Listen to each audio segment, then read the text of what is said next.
Welcome everyone to the Aggregators and Brand Show, and I have my co-host Omar, and we have a great guest, Shane. So thank you, Shane, for joining us today.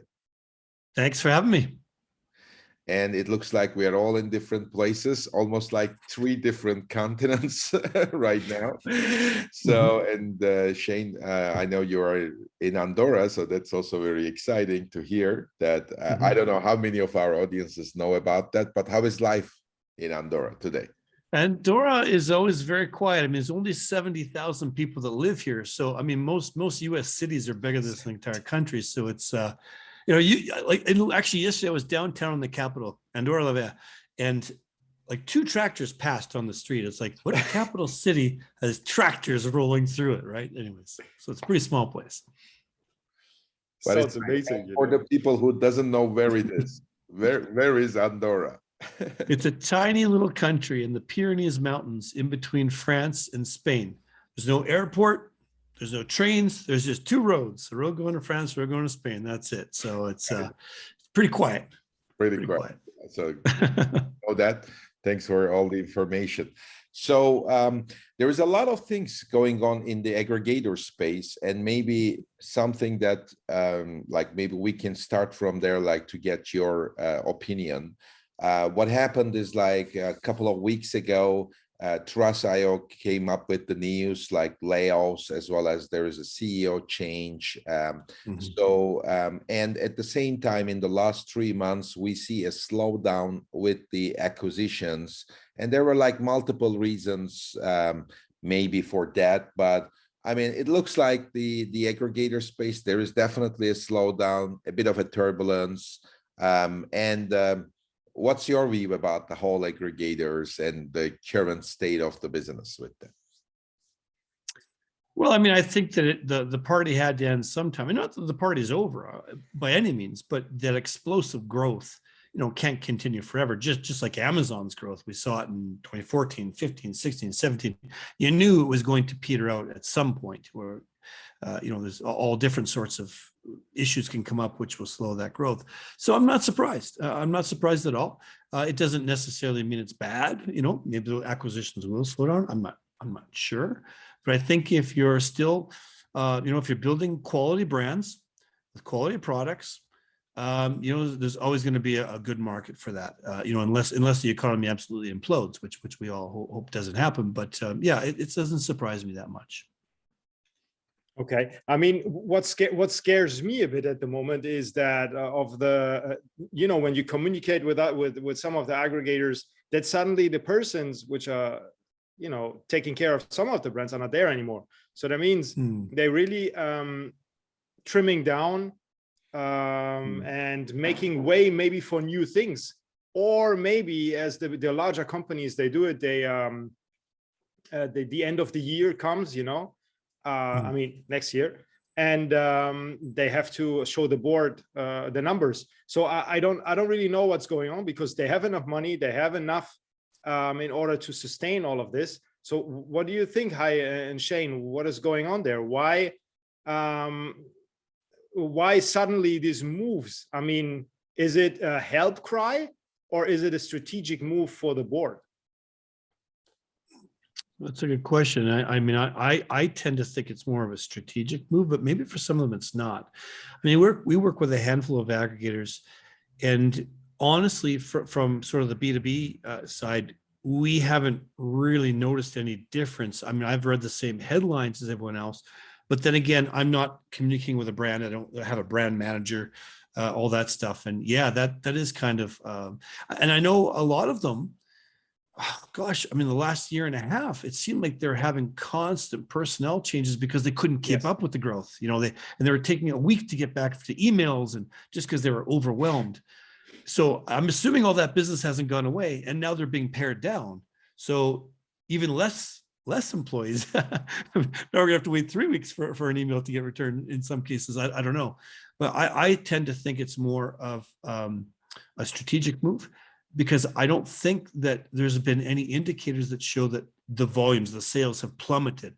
Maybe for some brands it has, but I would suspect that it's nothing in a crisis mode.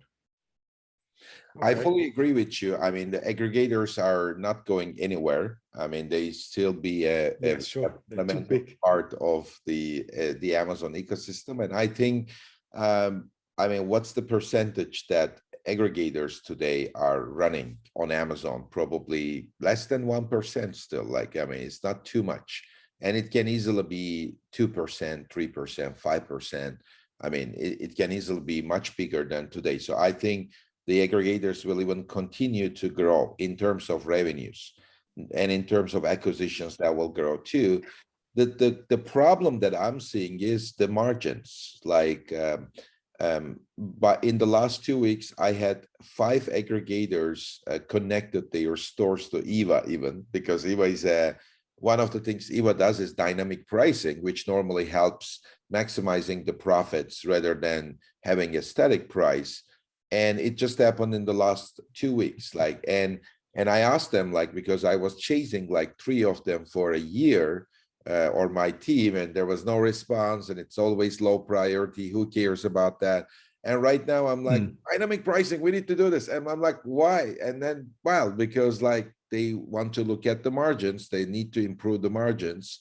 And that's kind of the evolution that I'm seeing now. I mean, it's a strategic approach, but it's mostly focused on how to increase the margins. And probably we're going to see less investment on marketing side. That's also something that I see with aggregators. I mean, they spend tons of money, which impacted us in a good way and a bad way, like the software companies in US, because when I want to kind of like get a booth in a nice exhibition, the booth prices are skyrocketing in the last year. Crazy, yes. Like, you know, a couple of $1,000 to 15, 20, and some other guys were asking even at some point 100,000 to be a sponsor. Like, I mean, if you're selling software for a couple of $100 and trying to get, I don't know, like you're not never gonna get like 100 leads in one day show. So that was kind of like the aggregator impact because they were spending the money. I think we're gonna be seeing some slowdown on that too.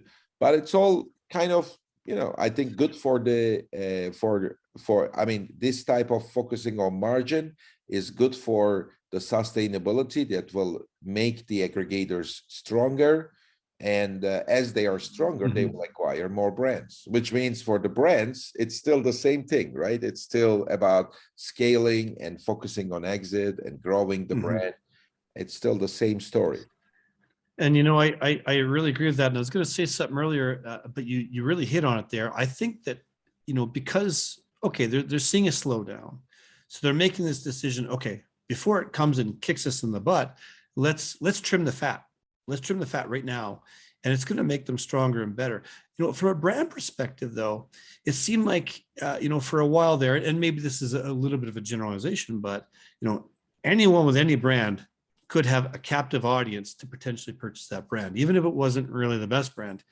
Now, I really think those good brands with solid margins, a good structure, you know, good SOPs, really running a really tight ship are just going to become really the cream that rises to the top. And the older brands are probably going to be considering purchasing, because I wouldn't be surprised to see them pair off their losers. Maybe they'll put some investment in, see if they can turn around, but you know, if 3 months or 6 months they can't, they're gone. So they're not going to be willing to take on more of those types of brands that they're pairing out. So more than ever, strong brand, tight ship. I think that you're still going to be in a good marketplace to get picked up if you're looking to sell to one of the aggregators. Oh yeah, definitely. I believe so as well. You know, we're looking at a super growth mode here. I mean, maybe as well the slowdown was affected by you know the issue we just saw in the last few weeks on Wall Street. I mean, everything comes beforehand, before afterwards something crashes down. But you know, I think the wave just will continue, and we have the numbers for that as well. I mean, we can see that you know, it's the sales are just picking up right now in the UK and through Europe of the response of COVID. We can see the numbers increasing. The US already don't care anymore. They already got their numbers, I think, almost up where we have been to before. And yeah, everything grows, and I mean, it's just positive for us all, for software, for agencies like Margin Business, for agencies like Netfluence from Shane. So I think we're just in very, very good way up to the top, and let's continue riding the wave. And I mean, when we talk about the SEO, for example, I mean, hi, you as well, how important it is, and it's a long way in order to do it good. There is no shortcut for SEO. There is no like Shane already said, if not, most probably he would be already a millionaire if there's a shortcut. So or the guys he was working with. But it's everything is on the long term. It's super important. So I think, hi, you do it very well already. Shane knows how to do it. He proven it before. I've been working with him already on another project. He has been working on our project, let's say it this way. And yeah, SEO, I can just confirm how important it is as well for the aggregators, and they need as well time. And I think there is a lot to do, because they can do a lot more podcasts from their side, for example, some easy things which would boost them even more. What is your view on that? Is there, because that's what I see when I type in into Google some aggregators, they're only coming the main ones out. There is so many others which could fill the place, but they all fall backwards. So I think there is as well a lot of space, and it will take actually time in order to do that. Do you think the same way, or where do you see improvement for them? Absolutely. By the way, like Shane is a known figure in the Amazon space, and he's working with Amazon sellers for a very long time. We kind of like skipped the introduction piece and just jumped. I just realized that conversation. So I think that we should go back and okay. And there is like something you mentioned about the SEO. It's absolutely important, because in the last 2 years, like when we started EVA, and I started talking to agencies, and they always tell me, you need to wait, patience. I mean, but you guys want me to, pay you, but I always be the one who is patient, like with SEO. But then I realized that there is no other way. Like, you need to wait, really. Like, there is nothing you can get in 2 weeks, which was my expectation, obviously. But it doesn't happen in 2 weeks. If you are lucky, if you see in a couple of months something. But Shane, please tell us more about yourself, and then maybe you tell us like why SEO is important for the Amazon brands. Yeah, so I mean, I guess there's on Amazon SEO and off Amazon, but I started selling on Amazon back in 2013, sort of part of that sort of original first wave of sellers. And gosh, I remember being in an airport in I think it was Austin or maybe Dallas, Texas, and I was at one of the very first ASM get-togethers. It must have been Austin. Anyways, and I met a guy at the airport. Yeah, and we just started chatting, and it turned out he's going, and he had been selling for 6 months already. It was like 6 months. I've got to pump this guy for info, because back then nobody knew a damn thing. Like, there's no resources on the internet. There's nothing, right, for private label sellers. So it was right back at the beginning, and we knew then, like with any industry, there was going to be evolution. There's going to be growth. There's going to be change, and you just expect that as the market matures. So it's been a really interesting ride to see all the changes that happened internally with Amazon, externally, all the service-based businesses that have popped up around it, the aggregators. Like, there's just so much going on. It's really quite amazing, actually, in such a short period of time. So I've kind of been involved with brands for many, many years, my own, and training.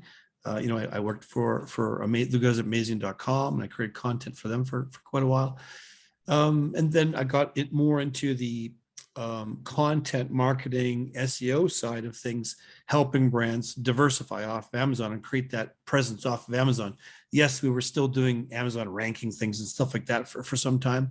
We're not really doing that much now, but it's important. All of us have heard, we work with quite a few aggregators too. And some aggregators have brands that are strictly Amazon. nothing else going on, and they're happy with that. And that's no problem. But they know they're running a risk. They know that the carpet could be pulled out from underneath them. Yes, they have account managers and reps they work with to get their account reinstated more quickly, but it's still it's a one-horse pony. And those Amazon brands will never truly be a power brand. Even the big ones, they might be doing $2 million a month. I don't know, but they're never going to be a true brand unless they have an off Amazon presence, whether they're on store shelves, whether they're all over the internet, Walmart, Shopify, whatever. That's how you build a brand. And it takes time. As you said, it doesn't happen overnight. If you want to build a brand, it can take years.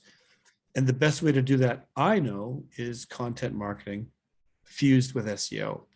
And we can look at examples like, gosh, there's so many. Like Dr. Axe is a good one. Dr. Axe sold for billions of dollars that site, and they started from nothing. All they did was pump out content, and I mean tons of it, 50,000, 100,000 word articles, all kinds of stuff. Took a couple of years, but man, once that flywheel got spun up, it was lights out. They were gone to the moon. And I think that people need to take that same approach. I'm not saying put all your eggs in the off Amazon basket at all, but when you start to create that off Amazon presence, it creates a foundation. So when you start a Shopify account, for example, it's not crickets, 2 orders a month or something. It's hardly worth it, right? You start to get that presence going. And if you can work your revenue up to 2%, 12%, 20% a year of your revenue coming from somewhere else, gives you more stability, more flexibility. Regarding the shortcut, and Omar, you said that there are no shortcuts, and you are 100% right. Although we have created a little bit of a shortcut, to be honest, it's kind of cheating what we do. And what we do is we flood content onto the internet, all different kinds of content, infographics, social, blog posts, press releases, everything. We syndicate it and we push it with offsite SEO tactics. So basically what we do is we get within 30 days, we almost always get page 1 exposure for brands. So we're not necessarily getting your direct to Shopify, or if you've got a service-based business or a SaaS business, we're not necessarily getting that URL onto page 1 right away. That's our eventual goal. Maybe that take 2 months, 3 months, 6 months. It really depends on the keywords. We're getting you something on page 1, a Yahoo article, an infographic, whatever. We're starting to get stuff there. And the difference between what we're doing and an SEO guy, a strict SEO guy, SEO is great, but your SEO guy is trying to get your URL onto page 1 of Google, whether that's your direct to product link on Amazon, your direct to website link, whatever.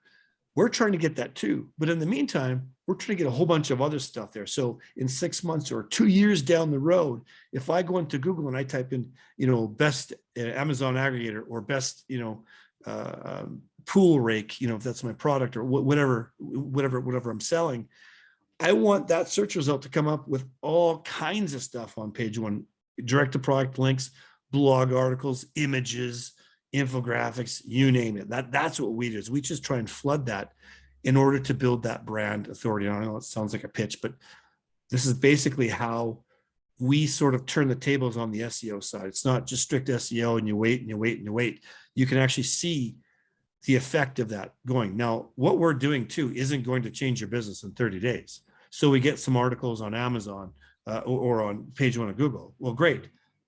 It could result in some more traffic, but that's not really the point. It's building that brand authority, trust, and positioning. It will lead to more traffic and sales eventually, but it's all part of that brand evolution and building that brand. So that's kind of the space we're in, where we're helping a lot of Amazon sellers move off of Amazon so they can create that offsite foundation to build a real brand. And a lot of people we're working with are saying, look, we want to move into physical retail in the next 6 months or a year. If you're going to, trying to remember the name of some of the companies I used to go to in Chicago all the time. You used to set up these meetings so you can go and talk to Home Depot or Walgreens or, whatever. When they see you've got a really nice brand presence everywhere, makes it a lot easier to get your products on their shelves. So there's a lot of benefits to it over time. But again, it's for people that are interested in building serious brands. It's if you're just trying to build an Amazon business, quick it up and flip it, it's probably not for you. Got it. Like, I mean, that's very interesting, and I'm very much into the SEO thing. And I think I should get some of your help too, as a SaaS company, and maybe Omar can do that as well. So it's always, I mean, the great way, and in the long term, it's the cheapest way, because like PPC is pretty expensive, you know. So Yes. and SEO, you know, compared to PPC is, you know, kind of very cost effective. So there is one thing that I'm trying to understand here. So the work that you are doing then helps the brand for the for their D2C, for their Shopify, or also you are bringing traffic back to Amazon in some way, like which way it goes, or Yeah. what the Mhm. brands want, like they want more to their brand page or like to their Amazon Mm. page. Yeah, and that's a good question. You know, we've got campaigns we run strictly for Amazon brands. And again, the idea is that we get as much on page one, and hopefully we can get that direct to Amazon URL for those keywords on page one. It works especially well for companies or for products, for physical products that are not boring. And I mean boring from a consumer standpoint. So if I'm going to sell, you know, if I just want like a, you know, a little USB cable, you know, probably nobody's going to research that. They're probably just going to go straight to Amazon or Walmart or whatever and buy the darn thing. But if you've got something that is complicated or expensive or very niche driven, it goes in your body, on your body, it's for your pet, for your baby, things like that. People were doing a little bit of Google research. It's wonderful because I don't remember the, I mean, 2 years ago, they were saying about 30 something percent of traffic on Amazon is coming directly from search engines. So that's a big chunk of traffic. And we both know, or we all know, that Amazon is rewarding organic rankings when it's outside sales and traffic. It's even more effective than PPC. So having that outside traffic game as part of your, you know, PPC and everything you're doing, I think is a really important component. Most people don't have a clue when it comes to it. It's a little bit hard to measure, especially when it's an Amazon only product. If it's just Shopify, beautiful, because we can measure everything, right? And we can do things like Google Business Profile, set that up, and there's wonderful things you can do with Google Business Profile for online brands. It's not just for physical businesses. We can do micro-influencer outreach. We can do social posts. We can do all kinds of things to enhance. It really depends on what someone needs. But at the end of the day, yes, driving back to Amazon is perfectly acceptable. We also have people who are primarily Amazon, but they've just started Shopify and they want to split the traffic. That's kind of even better from our perspective because we're able to mix up those URLs more. Because everything we do, we're trying to be very gentle with Google, play very nice, give them exactly what they want. We don't want to get penalized. We don't be keyword stuffing, no silly super URLs and two-step URLs, nothing like that. We're almost always just using the canonical, in fact, because it's safe. Google recognizes it, gives you keyword juice. It's not going to get you in trouble. So when we can throw in some Walmart links, a Shopify link, an Amazon link, social links, and we're direct backlinking to authority sites, we're doing all that stuff in the back end. It just makes it more robust, more rounded out, and more organic. And I think that's a big part of what we're doing. I'd rather go a little bit slower and have it safe and organic than try and you know, game the system for short-term game and end up getting penalized. It's really just not worth it. One other thing I will mention too, you know, when it comes to the PPC, I mean, PPC can be great. It can be sometimes very difficult to run effective campaigns, as you know, or profitable campaigns. The problem with PPC is that as soon as you turn off the money spigot, that's it. It just disappears. With what we're doing, our stuff's going to stick around for years in some cases. You get some blogs ranking or articles. I mean, that thing can be there forever. And you can go back and you can update it in 6 months, add 250 words to it. Google will recrawl it and, you know, see how it stays relevant, and it just stays up and stays up. So it's kind of like the gift that keeps on giving, but you have to give it enough time too. But absolutely, we can split traffic. It works great for service-based businesses, primarily because, especially if you're niche driven, but we can really measure it a lot better. We can see the traffic coming in. We can look at the backlinks. We can measure the traffic increase. It's just a little bit more, I don't know what the word is, more confidence for sellers when they see that versus the Amazon. The only thing they can measure is, did I see an increase in sales last month? Is every month, is it going up or incrementally? Is it because of this? Maybe, maybe not. Amazon doesn't give you that insight. So it's a little tough, but when you've got your game spread out, I think it's a little bit easier. And there we go as well for the that we always need to close the gap. You cannot just bet everything on PPC, or you cannot just bet everything on SEO. Everything works together and is the best when it's done together. Because we heard it so many times. I'm sure you heard it as well. Hi, Shane. I have done PPC so well now. Where are the sales? Okay, there is listing optimization. There is the SEO outside traffic. There are so many factors. There's pictures. Did you do all of this? So I think, like I said, your service is great. I'm very surprised. I was very surprised when I've seen them, the listings coming up or the names coming up so fast, because I tried it myself, because I want to try everything.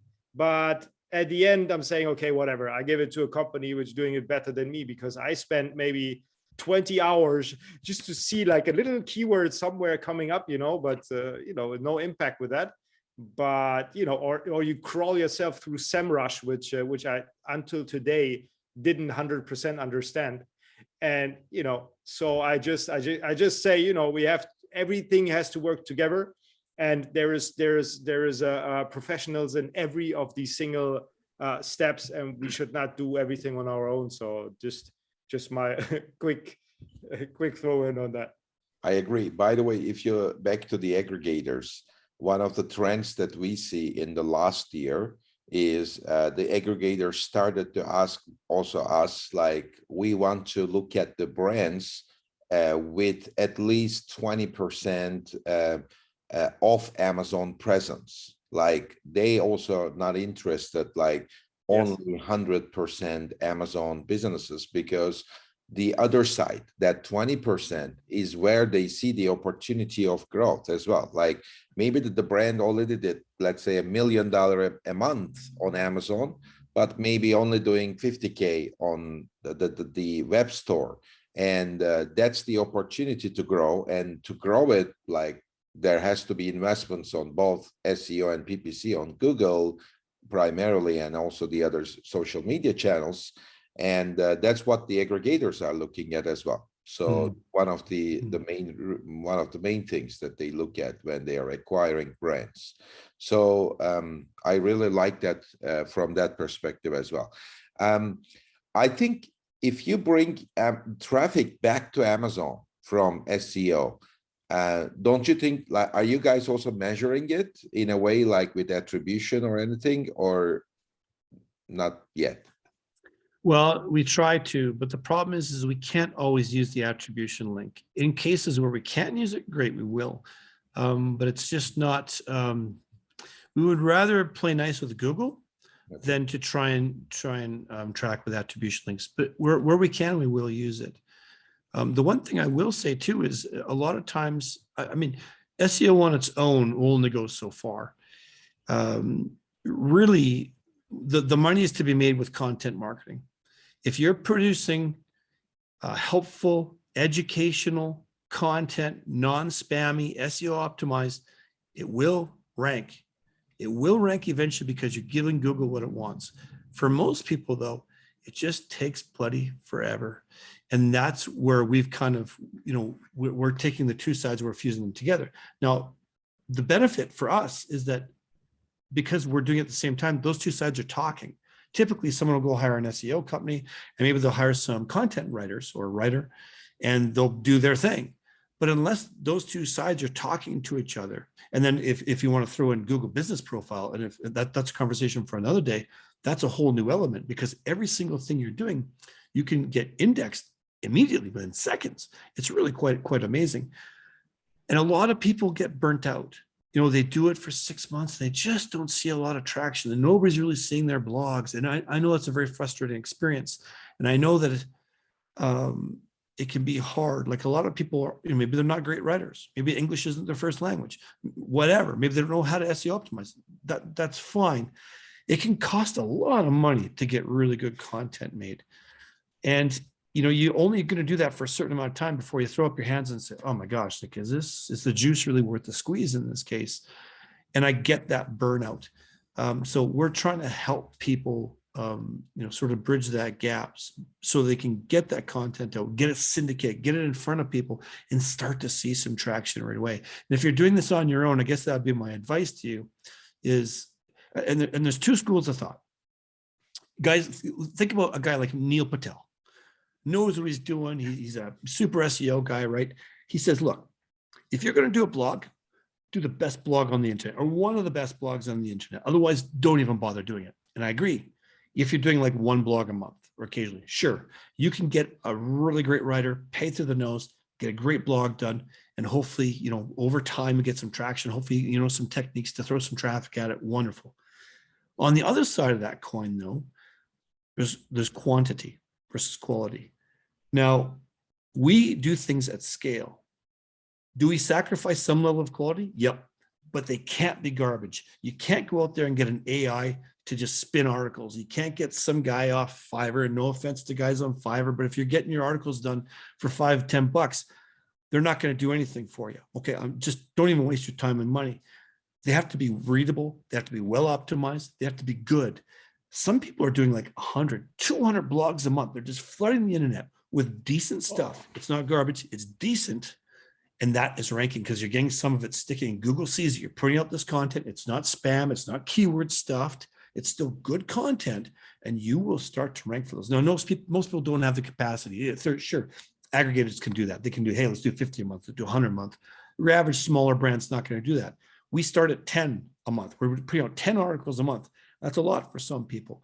But if you're doing that type of content for 100 blogs a month, you can't expect to have 100 of the best blogs on the internet out there. It's not going to happen unless you're, super rich and you're hiring, Pulitzer Prize winning authors. It's just not going to happen, right? So there's sort of two schools of thought, and we kind of fall into the one camp where it's an SEO tool designed to get you ranked and build trust and build authority. So there's two ways to approach it, and both of them can be right.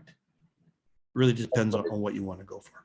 By the way, I talked to the agencies, and either some of them are going to the first school of thought or the other. I don't know which one. I'm now trying the second one, for example, for you. It's like more quantity, but valuable content, not spam, but focusing on more quantities rather than just one high quality piece a month or two.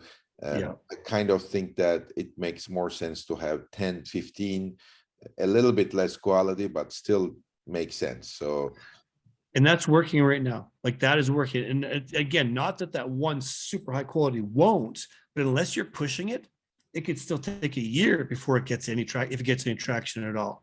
So in both cases, you have to have the mechanisms to push it.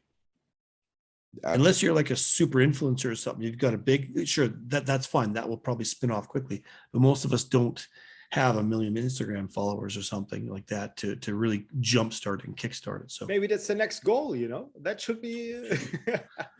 Maybe it will be. About the company Netfluence, maybe you can tell us a bit more. One of the reasons, by the way, I think it is important to use a company like yours is Google is also changing the algorithm and the way to rank all the pages, right? So if you have in-house people, unfortunately, like they kind of not educate themselves, or they don't know exactly what Google wants, or maybe their experience is already 1 year old. So I'm just seeing that the agencies are, not all the agencies, by the way, I've seen agencies doing the same thing all the time, but it also, the algorithms also change. So you need to adapt yourself and know about the stuff. And if it is not your core function, like if I'm a tech company, my core function is not to know what Google is changing every day. It's not my job. Same thing with the Amazon seller. He needs to focus on his product, not the Google algorithm.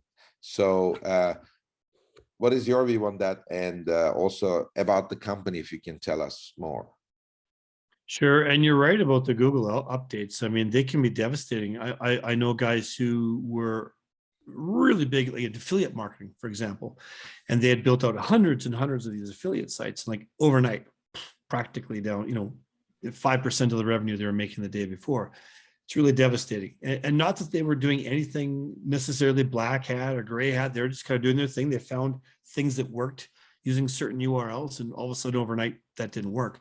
And when a Google change comes out, an update comes out, I guess there's also the question of interpreting that as to how it's going to affect what you're doing.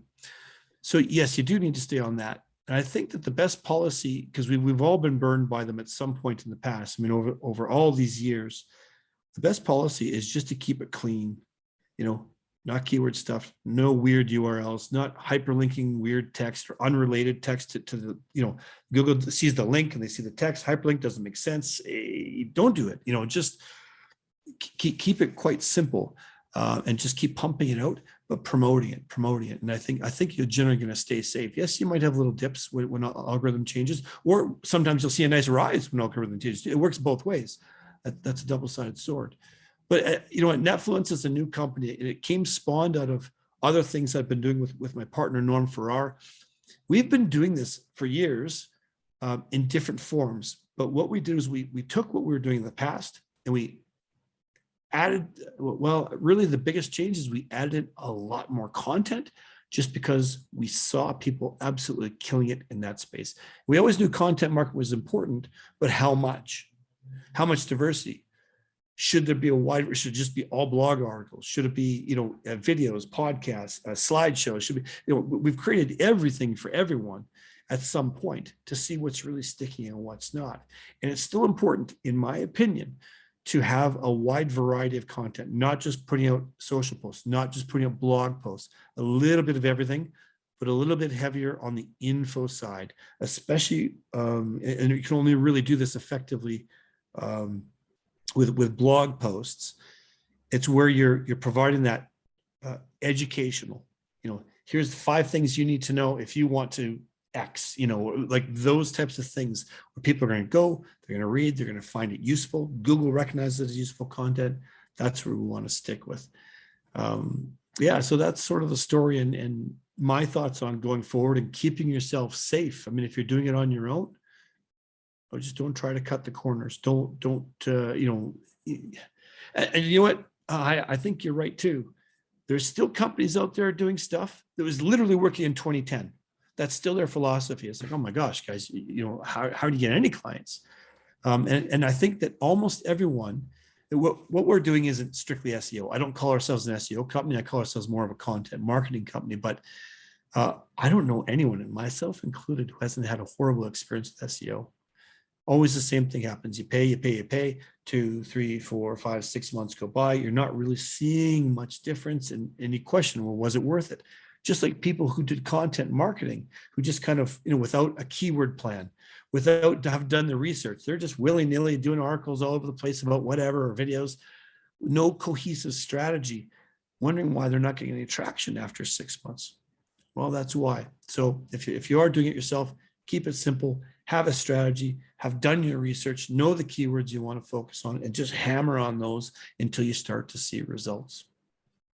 Makes a lot of sense. One of the things that you said, I want to ask that question. Like you said, if the content is right, then the Google finds it useful, like the users find it useful, like the visitors, and Google knows that it's useful. Like, how do you think Google knows that the content is useful?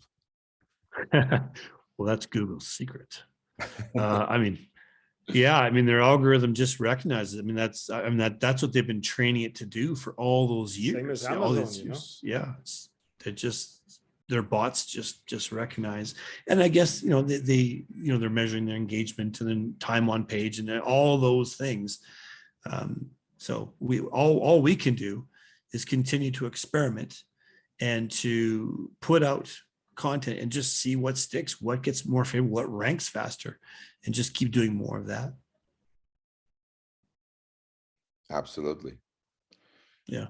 Maybe we should. Do you want me to give Sergey Brin a call and have him jump on the call with us?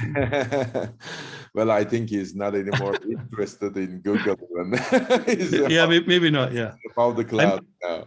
I'm pretending I have him on speed dial, but I don't. Right. Where's it gone? Yes, we lost you for a second, but that's okay now. No worries. Well, Yeah. welcome back. Welcome back, I Omar. think, like that's already really a great conversation. I learned a lot, and I have some already Me too. I love SEO, it's what to do. So that's really great. Thank you, Shane, for being our visitor, our guest. thank you, Shane. And how do people can reach you? Like, what's the best way to reach out? They can, they can just reach out to me by email, shane@netfluence.com. So influence, but Netfluence, or sorry, .co. I'm so used to saying .com. I can never get used to all these different domain extensions. But yeah, it's .co. So shane@netfluence.co, and I'm happy to chat. Absolutely. So thank you very much. Thanks for the time. Thanks for having me, Great, guys. amazing. Thanks, guys. Bye. Bye-bye.